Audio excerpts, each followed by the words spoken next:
So the goal for today was really I realized I've spoken the last couple of years and we know the link between health and neighborhood, health and poverty, but we've often covered it very shallowly and just sort of said, we know it's true. And so today we really wanted to dig a little bit deeper into that and talk a little bit, what do we really know about the effect of the relationship between neighborhood and health outcomes? And what is the real biology? What's underneath that? And the goal for me, at least, is that I feel like this sort of information helps strengthen all of your arguments when you go back home and are trying to convince those who are perhaps less convinced of this relationship. This is not just a social good, it's actually intended to have a real impact and result in real savings by creating healthier people. So quickly, I want to review some stuff that I think will be familiar to you that I've presented before about why we think the relationship exists. We'll talk a little bit about the neighborhood, and then Lisa's going to talk about what a colleague of mine calls the biology of misfortune, how this poverty and bad neighborhoods gets into your body and actually affects your health. And we invited Olis because some of these conversations, there's an urgency to the idea that neighborhood and poverty damages your health, but there's also the risk of creating additional stigma, that if children are growing up damaged by that experience, that then they don't merit later investment. And so I think we want to talk a little bit about what the sort of implications are of this kind of conversation. So many of you have heard this idea that your zip code is more important than your genetic code in determining your health and life chances, and that's come up several times this visit. We know that in part because of the evidence looking at actual differences across cities, across neighborhoods, and some of you have seen these. These come out of the Center for Society and Health, I believe it's called, at the Virginia Commonwealth University. You can see this is New Orleans. There are life expectancy differences of over 25 years, just from downtown out to the suburbs, and these are exit ramps off the freeway. So just to really put a point on this, if you guys have not seen a map like this before, is the life expectancy of 55 years is about what you see in sub-Saharan Africa. It's about Zambia or Zimbabwe. Whereas 80, you see up closer to Lake Pontchartrain, is more like Finland or Sweden, okay? So enormous differences within one city. But many people have attributed that to purely to racial segregation. New Orleans is a complicated city. This is Minneapolis-St. Paul, one of the wealthiest, healthiest cities in the country. These, again, life expectancy off different off-ramps off the freeway. And you can see in the lower left, again, a 13-year disparity between two neighborhoods that are just 3 miles apart. While they were there, they interviewed a person who lived at the exit ramp, this one here, where the life expectancy is lower, and said, well, what do you think about that? He goes, well, I think I'm going to move 3 miles away. And that really gets to a lot of the work that you all are involved in. Because, as a colleague of mine has said, community development is in the zip code improvement business. And for those of us in health, we didn't actually know you guys existed a few years ago, that there were, in fact, organizations focused on improving zip codes effectively, improving neighborhoods, the fundamentals. And those fundamentals really are the things we all know. It's what we call the social determinants of health. It's a social and physical environment that people live in. So housing, jobs, transportation, parks, all of those things, access to food. And this plays out in a number of ways. So this is a chart just showing life expectancy at age 25 from the least educated to the most educated. And that's about a 10-year difference. So people with just a high school degree are likely to live to about 70 on average, and people who have a college degree are going to live 10 years longer, into their 80s. Same thing is true if you look at income. Lowest, this is an opposite direction. These are children who have less than good health. 30% of low-income children, the lowest income children, are considered not healthy. That's what did I say? I think it's sevenfold. Okay, so this really starts early and persists over time. The important thing for the work we're doing here, and what we heard in the previous conversation, is that these differences across income and place and education are not distributed equally. So this is the percentage of adults and percentage of children living in poverty by racial ethnic group. And what you see basically is about a quarter of African American and Latinos live in poverty, and about a third of all children. So there really is a concentration. It's not just a racial and ethnic concentration, it's also in the neighborhood. So what do we actually know? Now this is important because this is relatively new knowledge, and it's relatively limited because neighborhood as a separate predictor of poor health had only been researched about the last 10 to 12 years. So this is independent of your race or ethnicity, independent of your personal health or personal wealth. So what that means is it's the actual neighborhood itself, in addition to all the other factors we know that influence health. Now, a colleague of ours, a woman named Anna Diaz-Rue, split these characteristics into 3 categories: physical conditions of the neighborhood, service conditions, and social conditions. So physical conditions are things like the air and water and the built infrastructure, the quality of the buildings and the sidewalks. Service conditions are what are the services available? So includes a number of things. This is the idea of grocery stores and transportation systems, child care centers, businesses. And then the social conditions are really the interaction of the people living there. So what do we actually know?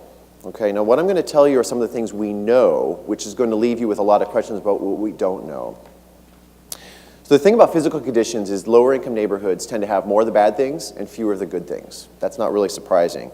So some of the bad things, for example, are lead poisoning. Low income neighborhoods about 4 times the rate of high lead homes and rates of high lead poisoning.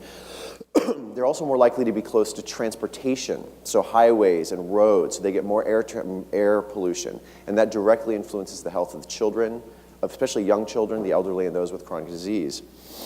They also, as a physical thing, have more signage traditionally, especially around alcohol.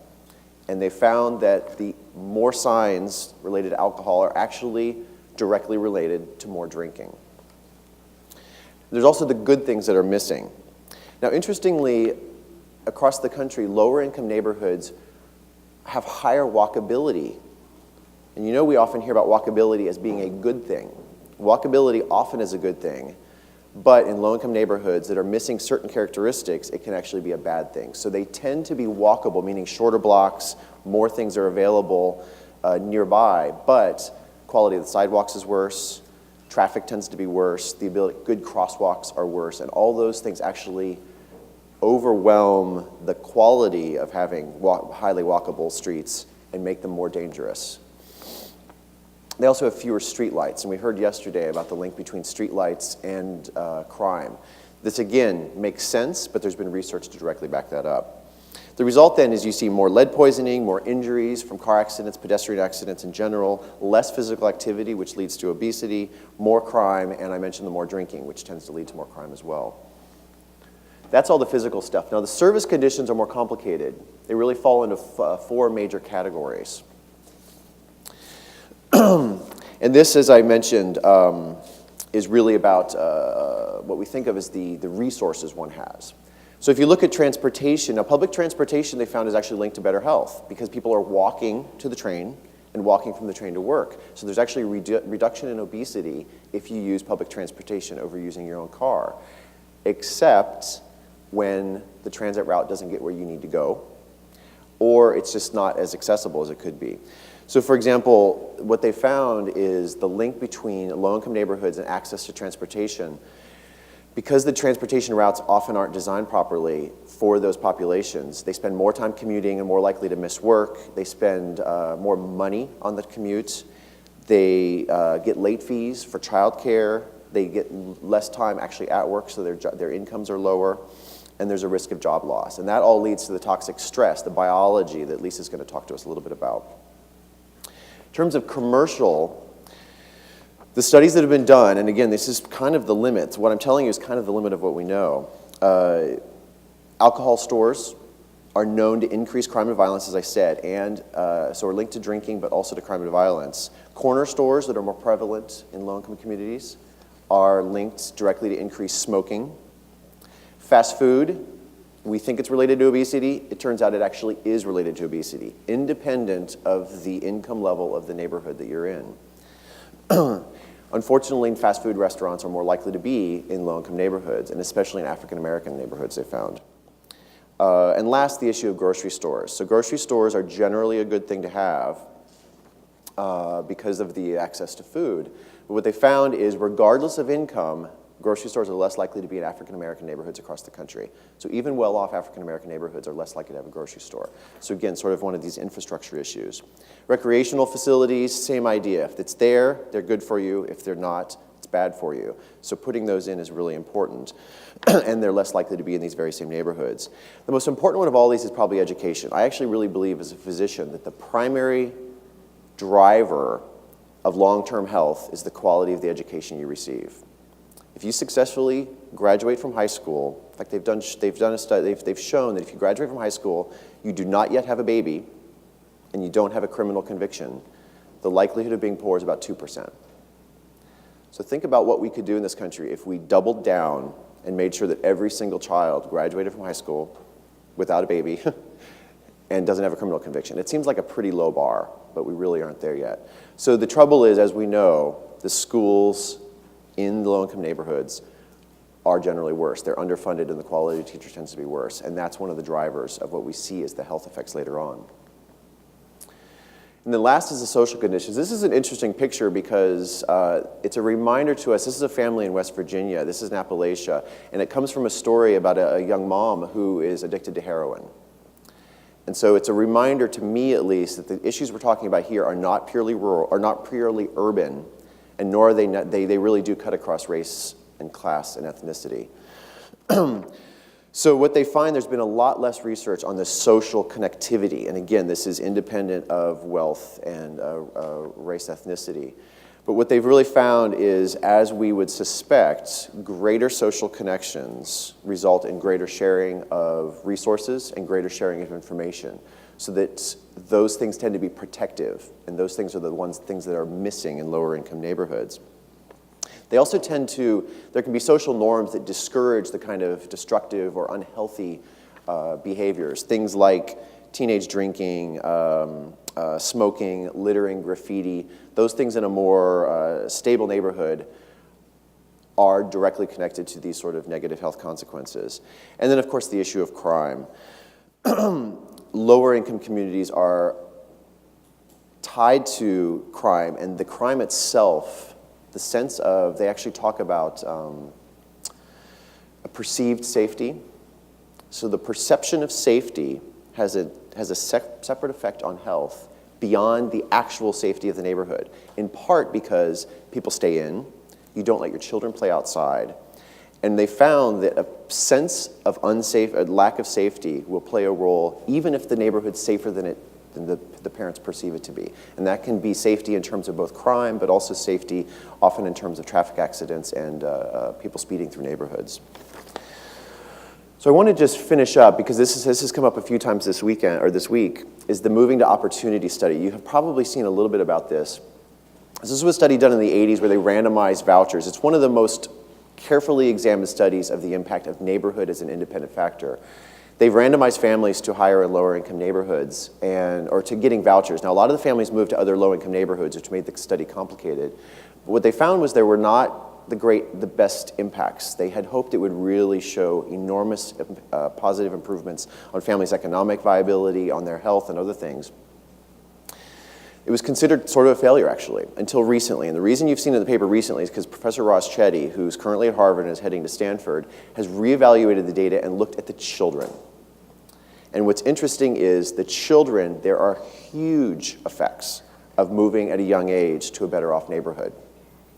So they find them in many, many ways. One extra year, for every year of time spent in a better off neighborhood, you're more likely to go to college, less likely to have a teenage pregnancy, more likely to earn more money as an adult, more likely to live in a stable family situation, and to be married. But only if you move before age 8. So there seems to be this window of time. But, and this is important for everybody here, he himself says, you can't move everyone, right?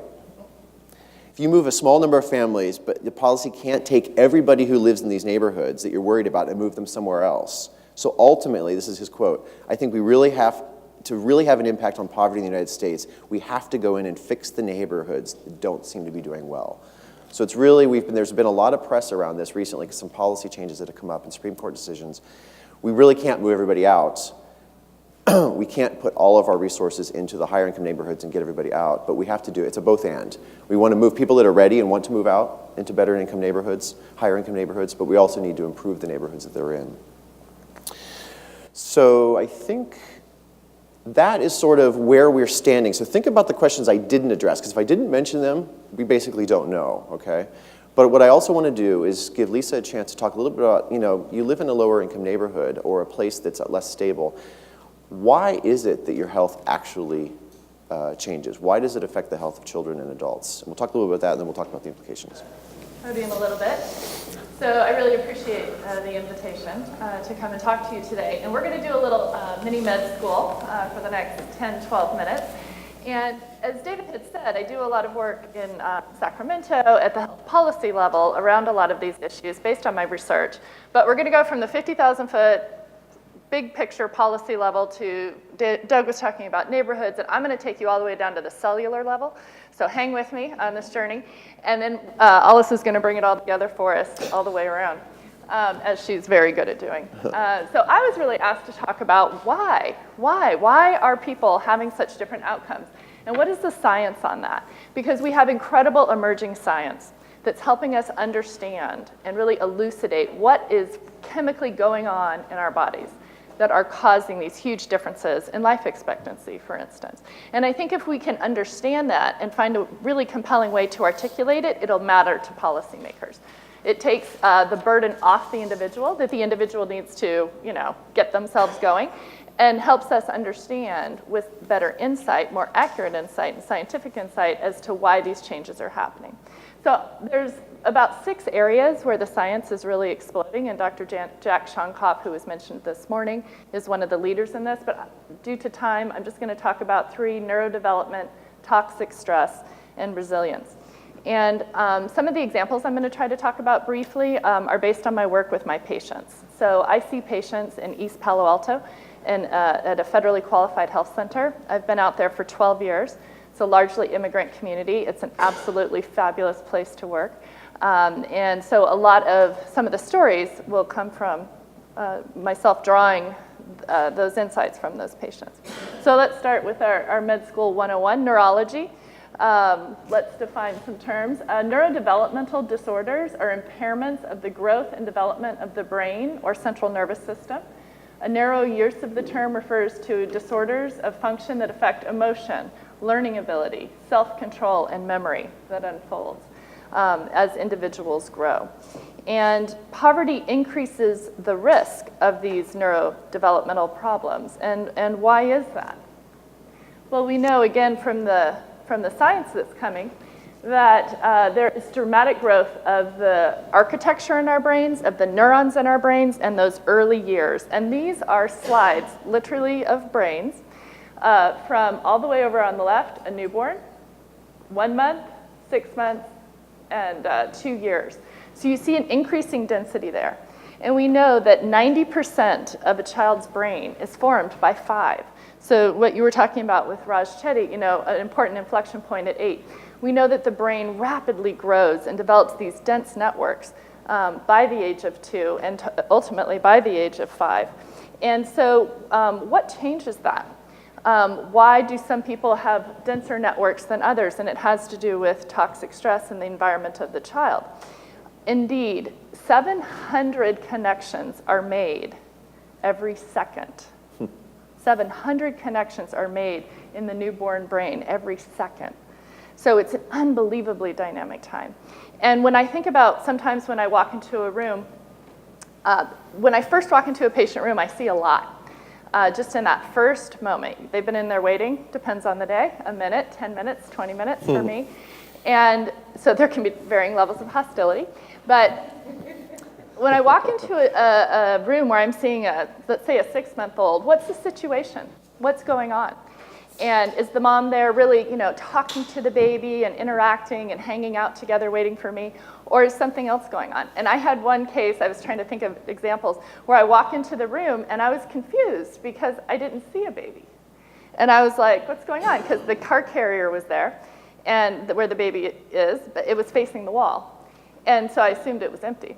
And the mom was sitting there, and not, and I was like, where's the child? And she turns the car carrier around. And the child's just, sitting there not doing anything. And so we get the baby out of the car carrier, and I put it on the table, and I get close to it, and I start talking, and it just comes to life.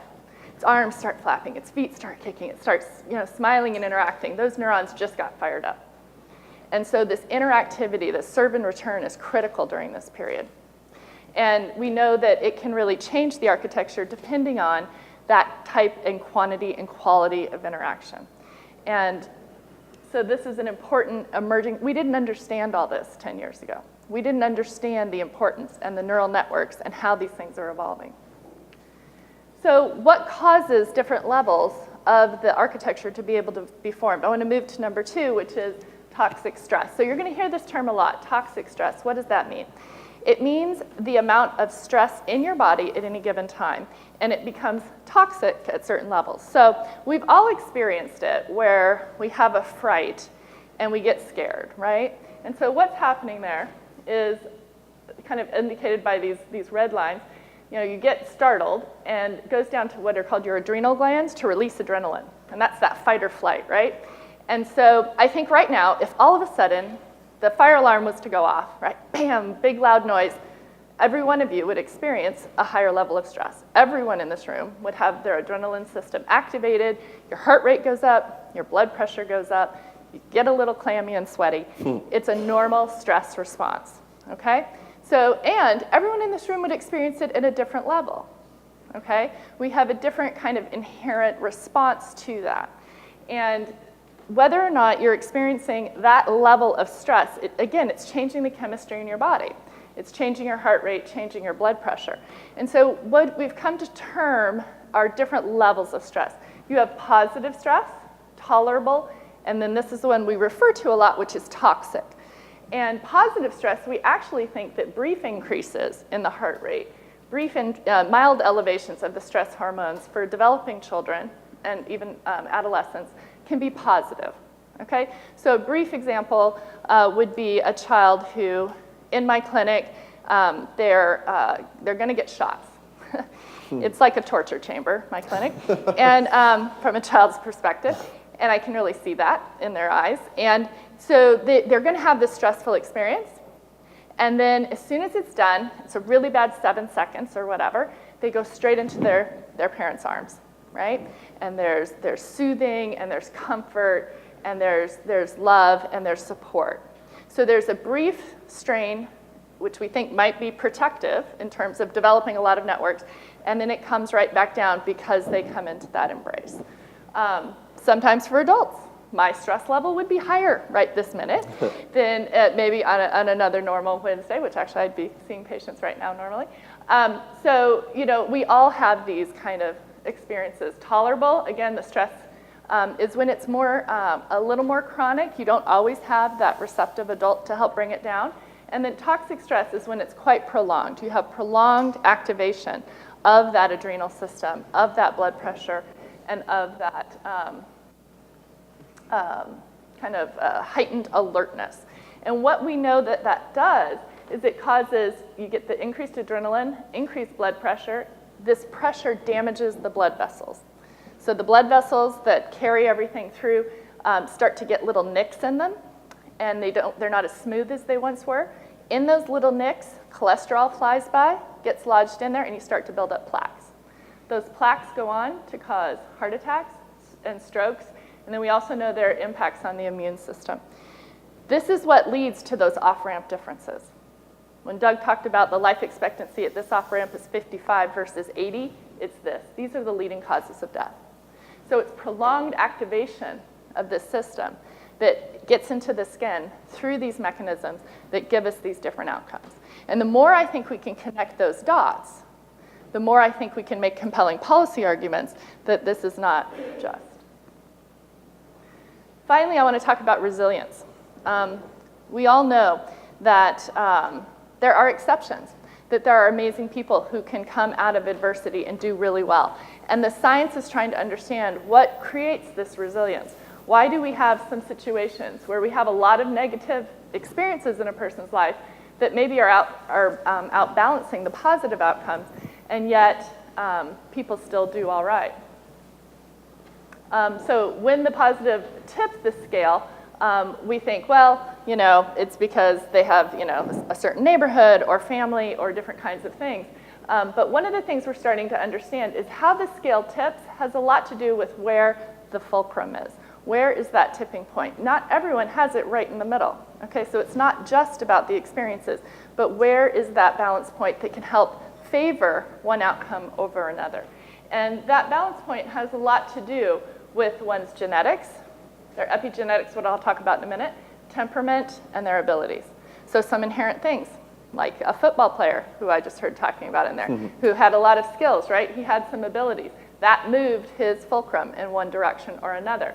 But what I want to talk about briefly is this term epigenetics, because it's one that you may be hearing about more and more. You understand the concept of genetics and this idea that you inherit things based on your genes, your height, your hair color, all of these things. But epigenetics is an emerging field where we understand that your genes aren't the whole story, that your environment chemically changes your genes, that it changes how they're expressed. And so that we know that a person who has a genetic predisposition for asthma, they have that gene. And if they're raised in a house that has smoke or an area that has bad air pollution, they will express that gene. But if they're raised in an environment where there is no smoke and the air outside is high quality, they never even knew they had the gene for asthma. They never express it. So having the gene isn't the only thing. You have these epigenetic changes that cause the gene to be expressed. And the power of changing the neighborhood, you are literally changing people's gene expression. It can get all the way down to that level, and I think that's very important work. So I think that's all that I had. I'm going to hand it back over to Doug to bring us into the fun part, which is to discuss all this with Olis. Yes, so I wanted to actually add one thing to Lisa's comment. So this idea of toxic stress, the way I sometimes think about it is actually very clinically as well, is picture that child after getting the shots, or I often picture a child in the grocery store, when you accidentally turn the corner and they're down the aisle and they can't see you suddenly.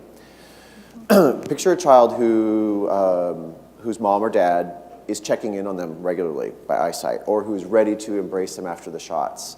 And picture a mom or dad who has serious psychiatric illness, or drug addiction, or has 3 jobs, or who's worried about paying the mortgage bill that was due yesterday and they don't have any money, and they're in the clinic with the child.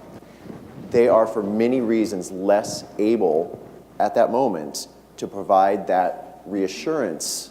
The child, when they look and realize the mom or dad is not looking at them in the grocery store or in the clinic, that sort of what for most of us would be a burst of stress, which is a good thing, comes down, doesn't come down.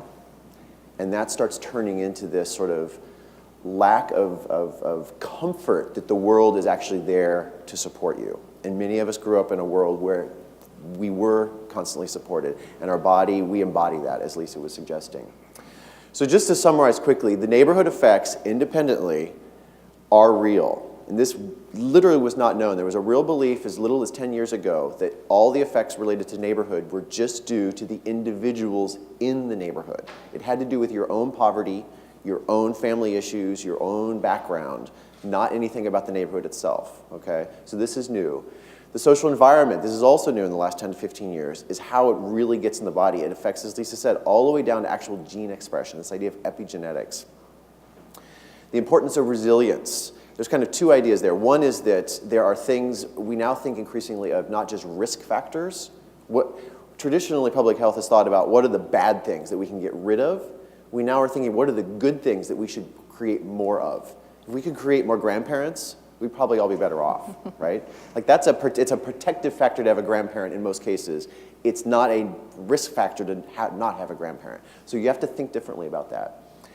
And as we are suggesting, there's a lot we don't know, but we're really diving into this, and there's a feeling that if we can really begin to make this case more strongly, it will support the work you're all doing, so the medical system sees housing, community development, and community sort of improvement as fundamental to improving health. And I want to point out, just for a lot of you, I mentioned this yesterday at the talk, at Build Healthy Places where I work, we just recently released a new website called Measure Up, and it really is attempting to bring together a lot of these ideas. In fact, everything I presented is in about a 4-page research document that's in there under the evidence base. So I encourage all of you to dig around Measure Up. There's a lot of really good stuff there. So with that, I wanted to actually, to end on a slightly higher note. This is a quote from Frederick Douglass. So, yeah, well over 100 years ago now. It's easier to build strong children than it is to repair broken men. And that's really what I believe a lot of the work of all of you here and a lot of the work at Purpose-Built Communities is doing, is trying to maintain our strong children and do a lot less repairing of broken adults. So with that, we're going to hear a little bit from Olis about what she thinks about all this. Hi, everybody. I don't feel compelled to stand, so forgive me. I am generally a visually rich person. I am a Prezi girl, but I decided to just have the conversation as opposed to do the visuals. So I thought that their slides were visually beautiful enough, and so I thought I'd just talk about the work. So I want to really appreciate both Doug's work and the work that you are doing, frankly, in East Palo Alto is stunning. And the body of work that springs out of both of them, and they're both pediatricians, has done more to inform the work that I'm doing in a place that initially started as adolescent work than you would imagine. And so I want to talk a little bit about what that work is and how this body of learning, this pushing the field forward, looks on the ground in a neighborhood. So when you think about the physical conditions, the service conditions, and the social conditions in a neighborhood, and how those create or decrease toxic stress, and how that from a do you express or not express what genetically you can express or not express because of condition, what does all that look like, and how do you take that and translate that into what I think of as architecture for a place? So I began the work in East Oakland and thought that I could really serve all of a neighborhood that's 90,000 people. So Oakland, California has 400,000 people. It is in what arguably is the most profitable economic region in the history of mankind with Silicon Valley. There are some realities that come with that disadvantage poor people, which I'll talk a little bit about. But I took the work on and thought, I can actually do something about 90,000 people. And a few years into the work, you realize the insanity of that. And you begin to get comfortable with going deep and going really, really broad, but in a very, very small place. And I would argue that the failure in community development has been that we think we can make a very small investment relative to the need in a really large place for a small period of time and expect to change the game. And in fact, what we've learned is that's not possible.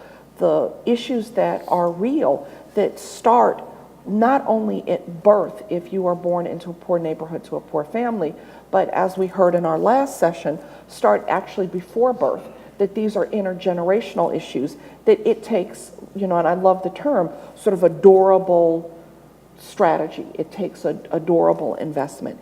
And so I started with an organization that was really youth leadership development and believed strongly that the quickest way to change a neighborhood is to work with the young people 13 to 24 who are having the most profound impact on that neighborhood, and to build a service delivery system for them that is comprehensive and robust. So in Youth UpRising, there were really 4 pillars to that work.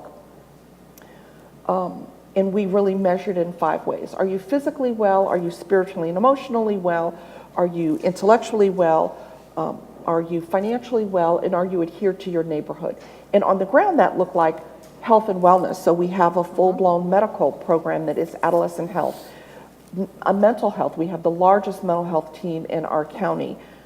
We felt like it's self-expression and identity development, so art and music and dance and film and theater, and we do all of that.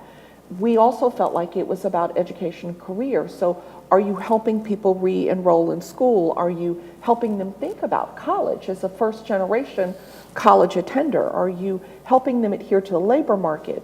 We started writing career pathways to attach people to meaningful jobs, EMT, medical assistant, dental assistant, food service, real jobs with living wage, and all of the things that you need to be a good citizen. Are you on a board or commission? Are you showing up at the school board meeting? Are you at city council? Are you actually articulating a vision of what it means to be a member of this community and bringing that forward in a way that affects public policy?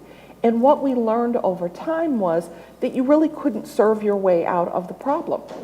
That indeed and in fact, problems of inequity, and whether they manifest in a neighborhood or whether they manifest, and we know that there's a correlation between these because of the amount of melanin, whether it's a racial structural issue, that those things you can't serve your way out of them. You need a different set of interventions. And so then in relationship with Purpose Built, I got talked into the crazy dance of starting a school. And so we opened an elementary and a middle school because it was the right thing to do in a neighborhood where the high school that my facility is adjacent to had not only had a declining enrollment, but declining performance for more than 30 years. And so we thought, well, that's what you really have to do, because education is the basic building block of democracy. In order to give people a real shot at having a healthy life, you need to give them high quality education. And then we realized, well, it needs high quality early education, because 50% of the children that were presenting in transitional kindergarten, which most of us think of as pre-K, were coming in with expulsions in IEPs. So they're coming in already with an individual educational plan because they've been deemed as special needs, and an expulsion. Who expels a third grader? Like A 3-year-old. a 3-year-old, right? All Not even a third 3-year-olds should be grader. expelled. Right. Like who does that, right? Like, do we not understand level 2? And so we realized that there were systems at play that needed to begin to be interrupted even before transitional kindergarten. So, okay, let's do that. And then we realized, well, there's this real correlation between the quality of housing stock and educational attainment. Because indeed and in fact, if I'm living in substandard housing, my ability to benefit fully from a great early childhood education and a great education are limited. And so we've taken on housing and are in the midst of 3 separate housing acquisition strategies in our neighborhood. And when you think about this, how do you change the physical realities for children? How do you change the service mix? How do you change the social conditions? That has to happen on the ground in a real way. And you need a community quarterback to actually say, I am going to do this. I am going to identify vacant lots. I'm going to identify poor housing quality stock. I'm going to identify things that need to be torn down and rebuilt. I'm going to put together the financing strategy. I'm going to go out and get site control. I'm going to build out a school. And when you begin to take on that body of work, you have to do it in partnership with people that are driving the literature, people who are driving the thinking. So this interplay, which is what I think this panel is about, between what we're learning from a research standpoint and how you begin to tease that out and be informed on the ground is really important. And I don't think that we do enough of that. I think we tend to say, here's what I'm doing as a researcher, or here's what I'm doing as a practicing physician that is actually training a whole army of physicians. And I'll run a medical practice, but all of the things that happen outside the clinic are really beyond my reach. And so how do we begin to structure a series of relationships that are deep and meaningful, where I inform the work that they are doing and they inform the work that I'm doing? And so I wanted to just on the panel be an offering on the ground of a practitioner, a person who is beginning to think in both a very broad way, right? And Doug and I Friday morning will be talking about this at SOCAP. Like, scale isn't just bigger. Scale is also deeper. And so how, from a scale standpoint, do you begin to think about the work in a place? And I went from, in the reality of the work, a place of 90,000 people to a census tract of 5,000 people, because I believe that you can actually touch every single one of 1,500 households in a deep and meaningful way, attach them to high-quality schools, get them into high-quality housing, and give them a series of opportunities to interrupt the intergenerational poverty. Because but for an intervention, but for an interruption, what the data tells us is that in another 2 generations, we'll be seeing exactly the same kind of poor outcomes in exactly the same neighborhoods that we've seen for the last several generations. And so I think that that is what I was invited to say. Yeah, yeah. So I'd like to, I think we've got time for some questions. I wanted to actually ask each of you a question first. So all of you think of anything burning. So Lisa, you, as David mentioned, a lot of your work now is kind of a new role for physicians as advocates. And I personally believe, I believe one of the goals of this type of work is to provide all of you sort of a foundation on which to argue for more resources or for changes in policy. Are you finding that the doctors you're training, the medical students, are using this sort of information? And if so, in what ways? Yeah, and where that has come from has grown out of my frustration for what I have seen in the clinic. And I also have public health training from UC Berkeley. So as I've seen, good example would be during the recession, we screen every family for, at the end of the month, do you have enough money for food? At the end of the month, do you have enough money to cover rent? And that's just a standard question we've been asking forever. And during the recession, I was having 50, 60, 70% of my family saying they did not have enough money for food. And I saw in the course of 6 months that answer just completely shift, where the baseline is normally 10%, which we could all agree is still unacceptable. And as a result, we just said, we've got to do something. Summer's coming. That's the worst time for food insecurity and hunger for children in our communities because they don't have the school resources during summer. And so we built an intervention to do food distribution, to create feeding bridges. And that led us to really getting involved in how do you pay for that in a sustainable way. And that takes you to the policy level. And it has been the uptake, I would say, by the doctors, the young doctors in training, it depends on how much they've seen. If they've seen things and encountered the food insecurity in clinic, or the case of the kid in the intensive care unit with the head trauma because he wasn't wearing a helmet, and then they see the head trauma again because there was no helmet, and they see it a 3rd time, after a little while they start to get, if that's the issue that calls to them, they get frustrated. And they can go one of 2 ways. They can burn out, or they can start to take higher level action. And that's what I'm trying to teach them. When you feel that issue, for me it was hunger, and I felt the need to address that, and it's gone into a really amazing program and changed a lot of policies, not just in my community, but now in San Jose, and we're working with the libraries, and I've challenged the California State Librarian to do it. Anyway, it's a super fun story.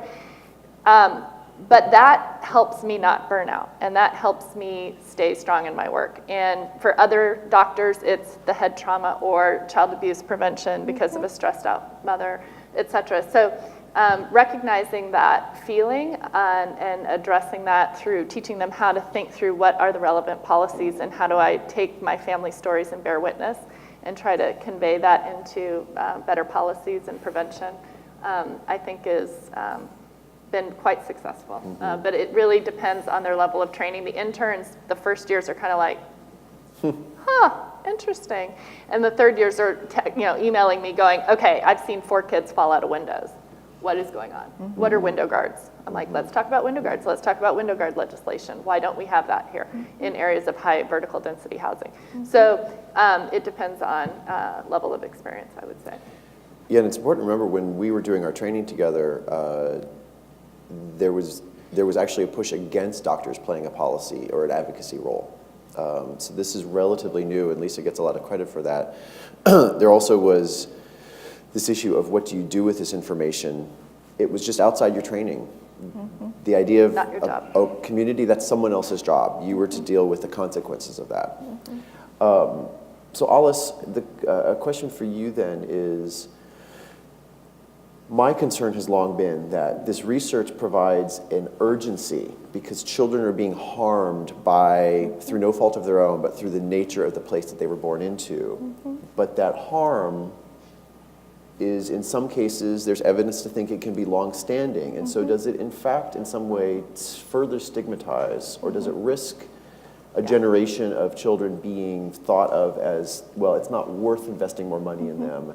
How do we balance the urgency with the risks that come with labeling? You know, it's a great question, and I think that the answer is really complicated because when we think about the shifts in demography, frankly, in the U.S., and we've heard this throughout the conference, when we realize that we're becoming a country that is predominantly minority, the way that people who have been advantaged to acquire and accumulate wealth think about the investment of their tax dollars, they think about the investment of their charitable giving, it is the special person who actually is able to see beyond sort of the way that we are biased as a culture.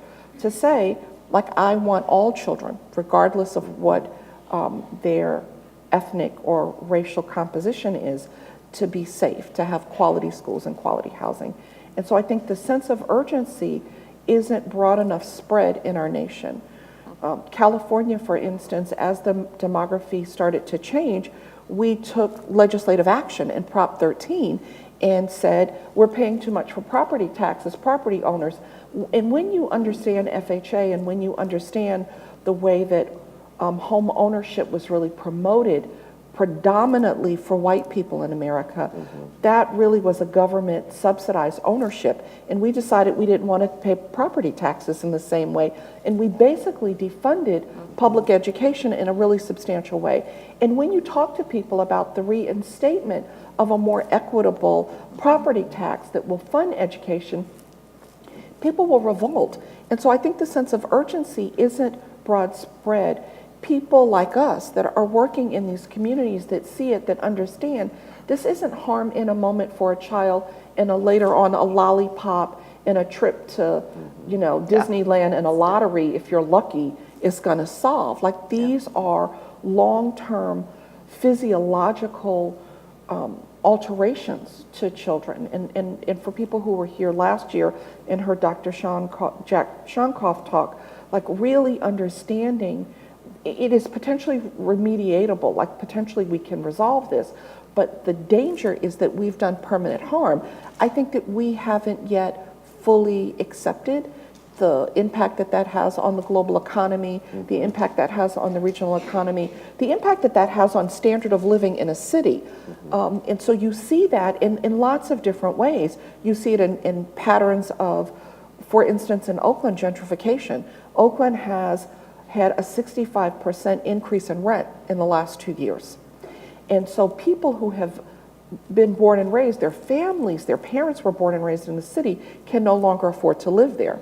And so the issue isn't just what happens to the child, but what has happened to their parent? What trauma are they carrying? What disadvantage does that give them in terms of their educational attainment, in their ability to compete in the marketplace, their ability to earn enough money to live in their city? And what are we prepared to do as a nation? And so I think that the sense of urgency, maybe for us from a policy standpoint, is easier for small children.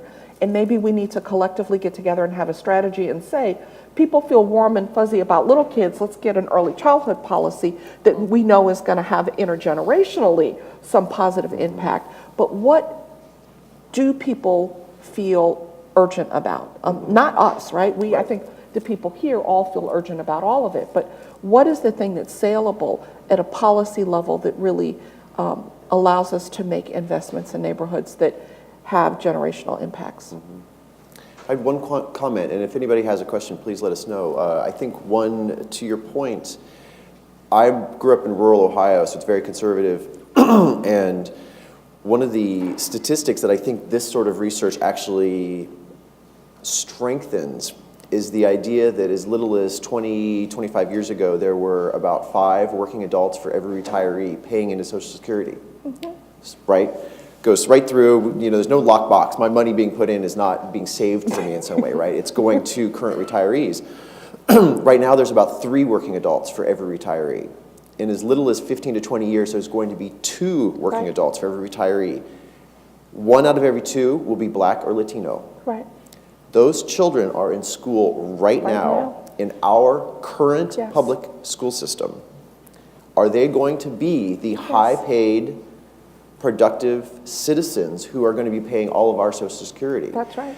And let's just say that changes when my rural relatives hear that. They're like, oh, we should probably be funding schools a little better, right? Like, it's sort of what I like about the data is it sort of pulls it a little bit out from any rights-based issue and says, look, we are trying to create productive citizens for our nation, with all the rights that come with that. all the country. David.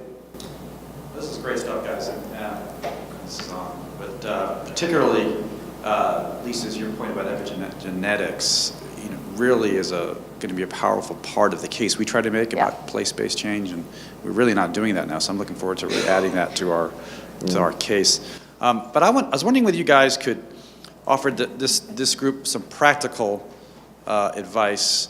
One of the things that always strikes me when we go to these cities, we go to these distressed neighborhoods, is how often there is a highly profitable, well-run hospital sitting in the middle of these incredibly distressed neighborhoods that have these terrible health outcomes, and how that has not just been a source of embarrassment for these institutions all these years. I have no idea. But I know that, and maybe what I'm hoping is maybe Lisa or you and Doug can talk a little bit about the policy changes that have occurred in recent years, particularly around ACA. Absolutely. And I know there are other changes about how hospitals are now being incented to care more about the community health of the folks they serve as opposed to the individual health outcomes. And really, how can our local leaders address those hospitals? How should they approach those hospitals? What are the opportunities to partner with those hospitals? The more that I think we can tap into the huge resources that are spent in healthcare to advance place-based change, I think the better. So do you have any thoughts? Yeah, great question. First, hospitals don't provide healthcare, they provide sick care. Our entire system is organized to take care of people that hit our door when they're sick. And what the Affordable Care Act did is create a new model called an Accountable Care Organization, an ACO. And what an ACO does is it completely flips the incentive. So instead of saying to said hospital, we're going to treat you you get to bill for every single time a patient comes in and has a certain condition and a certain procedure, they say, we're going to tell your hospital, you are responsible for the health of this census tract, okay? And the metrics of that are going to be number of admissions, number of emergency room admissions, but we're going to talk to the clinics and we're going to ask what the diabetes rates are. And when it looks at children, people are trying to decide the metrics right now, but maybe it's school attendance. Maybe it's things outside of even the medical model. So instead of paying the hospital per patient, per kind of fee-for-service model, they're going to say, you get a certain amount of money, hospital, create a system to keep that population healthy. And that flips the switch overnight. That hospital CEO goes from Monday morning immediately opening up the census and looking at how many patients do I have in my beds. More sick patients means more profitable hospital. Right? My ICU beds are full, my wards are full too. Why did that person get admitted? That was a head trauma. Why wasn't that head trauma prevented? Right? It completely changes the incentive. So the Affordable Care Act has created this other model that's being tested across the country and other places to see if it'll work. But what it does, your stock goes through the roof in that model. Because the hospital needs healthy neighborhoods and healthy communities and community physicians who are working out there, who see what the drivers are. Yeah. And so this offers an unbelievable opportunity for partnership. But the hospital won't understand that if they don't connect the dots between neighborhood and social determinants and health. And if they haven't had that education before, it's going to fall to your feet to explain that and explain your important role in helping them create a healthy bottom line. So I would just add quickly, so in terms of what you actually do, this is relatively new. Hospitals are coming around pretty quickly, but there's probably 2 places to consider. First off, if there is a hospital in your community, you absolutely should be reaching out to them in some way. They may or may not know you exist. They probably don't yet. There's the concept of anchor institutions. That means that they are the big employers and a lot of their employees are coming from that neighborhood. So it also behooves them, interestingly, to have healthy employees because it costs them less. But the community benefit is one way to reach out. So hospitals are required to demonstrate that they are giving to the community in a way that merits their tax exemption. Now that more and more people are being insured through the Affordable Care Act, there's less need for that. So they're going to have to find other ways to invest in the community. And I would argue that community development, housing, all the things that all of you are doing are a good way to do that. The other way is really actually, I've been hearing that there's more traction with the actual CFO, the Chief Financial Officer, who's worried about the bottom line. Yeah. How do we make sure the patients we discharge don't come back within 30 days? If they come back within 30 days, we don't get a penny. Yeah. So suddenly case managers that used to be the first ones fired when things got rough are the most important person in the hospital. Yeah. That is a fundamental change in just the last handful of years. So it's super exciting. But so reaching out to the CFO's office or to the community benefit office is the most effective way, I think. Yeah, I'd offer 4 additional things. I think that when the Affordable Care Act came online, it eligibilized a population that was previously not eligible, particularly childless men. And hospitals don't have any strategy or track record of engaging that population and bringing them in. And so that's number one. Like, can you be an outreach mechanism? Number 2 is that they actually need employees. And so how do you begin to be a career pathway into the variety of allied health jobs that there are? Radiologists and The techs. all of those jobs, there are in most cities real job shortages, and how do you begin to actually be a partner in that? I think 3 is housing. So are you a place that's providing housing, and can they begin to use some of their, to Doug's point, community benefit dollars to help you finance some of the build out of mixed income housing?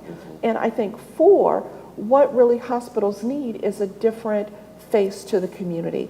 They typically have not been community friendly, and can you begin to be either a vendor to provide food or other kinds of services that also give them a friendly entree face in?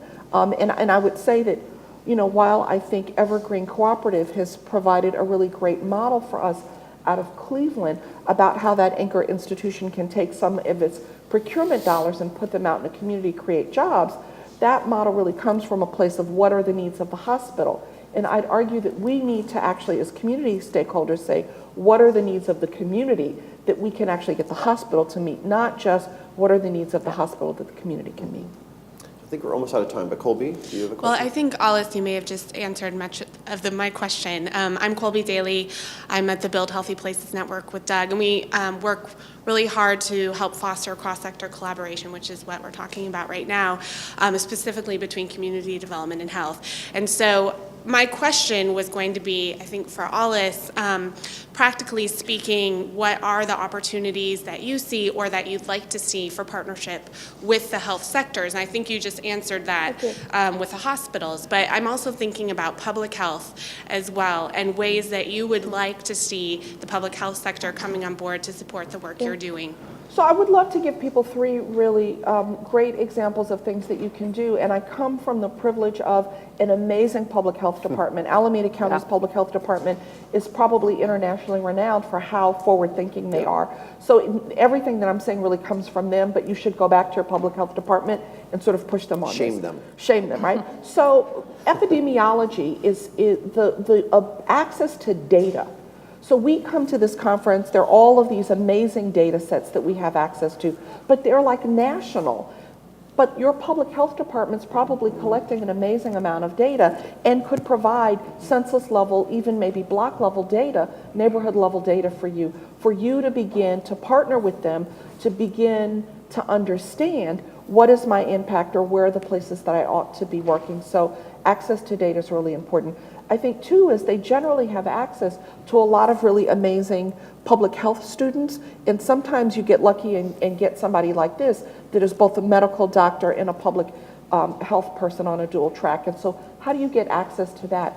I think number 3 is to publish things with them, to actually say, from a community perspective, this is what's really important to me, and I want to co-author something with you and begin pushing it out so that you begin to raise or expand the level